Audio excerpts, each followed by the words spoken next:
Florus, Book 13. Or is it Book 1, Chapter 13? Anyway, the Bellum Tarentinian War sequitur that followed.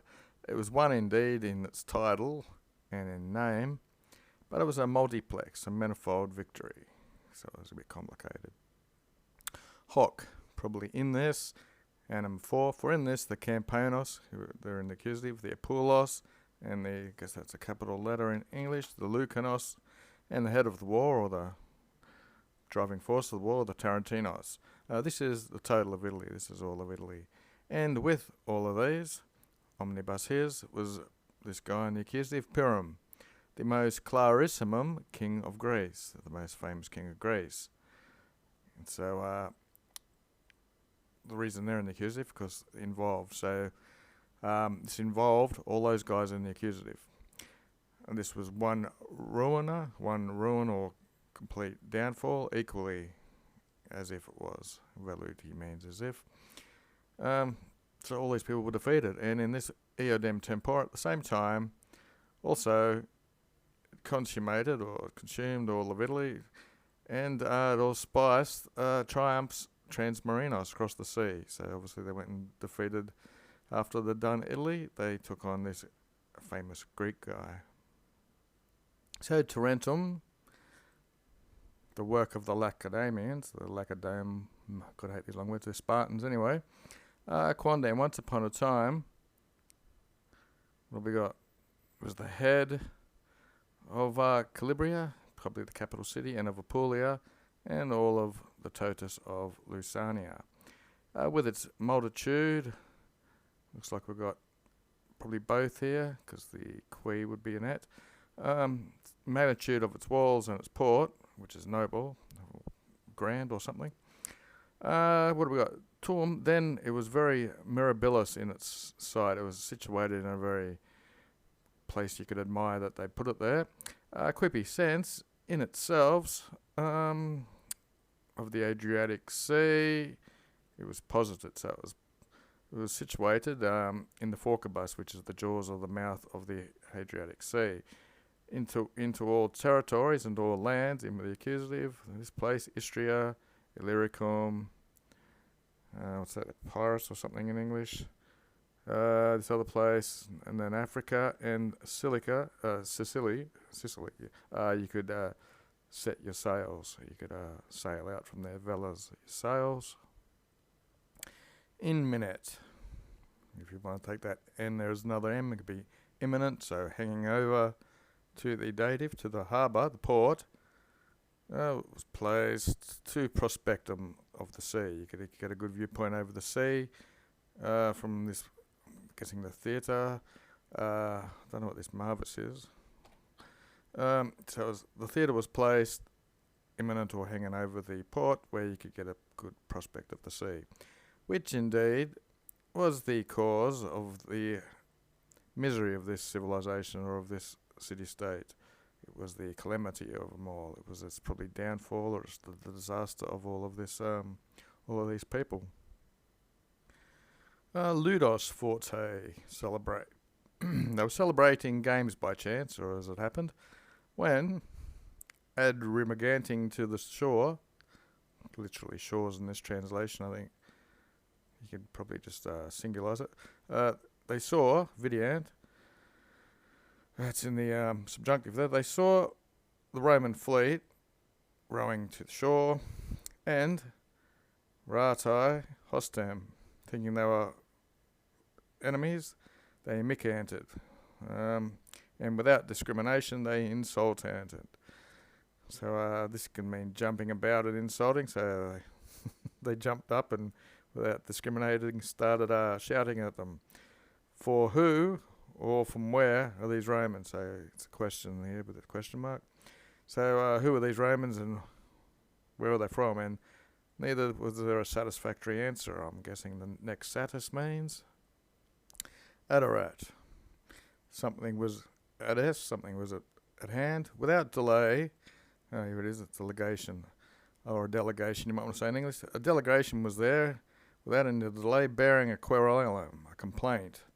This also with foul and through obscene, terpem, so both foully and terp, they're all foul sort of things. So dicta means it was in words, there were these obscene, coughing again, obscene insults, contumelium's an insult. Violent, that's another verb meaning to insult or something as well. So you've got like 5 insulting words there. And hinc, probably from that point on, there was bellum, there was war. Sed apparatus horribilis.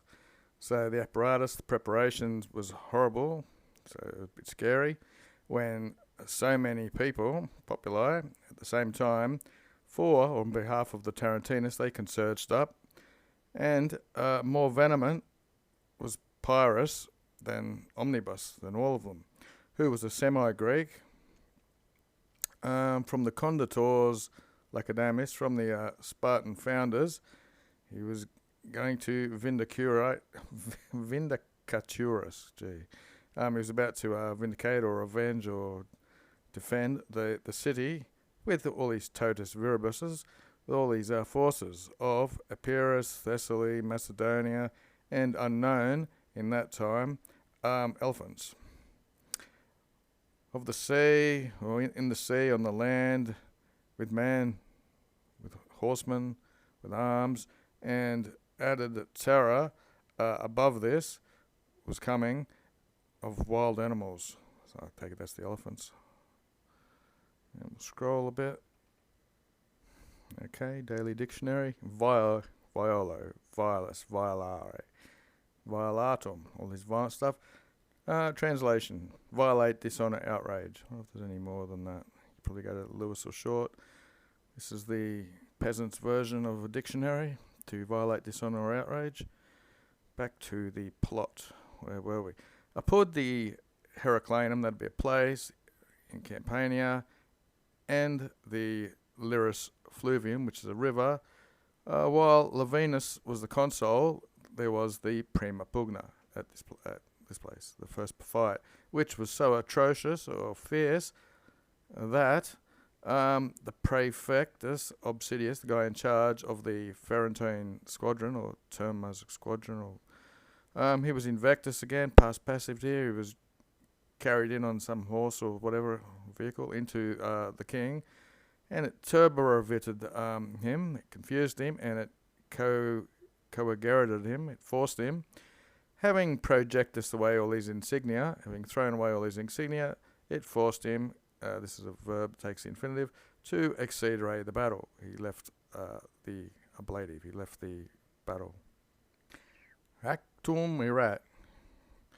It was all had been over, except that the elephants into the spectacle, I guess they procurised it in, so reduplicated perfect. So we know it's in the past from the erat. They had ran into this spectacle, and looks like converso bello, the war having been turned, or with the war being turned now, of which these elephants, with their magnitude, and then they were so deformed and ugly, and with the new smell, the novo odour, at the same time, and stridor, it's like a big din, maybe they're bellowing with their trunks or whatever they do, I don't know what elephants do.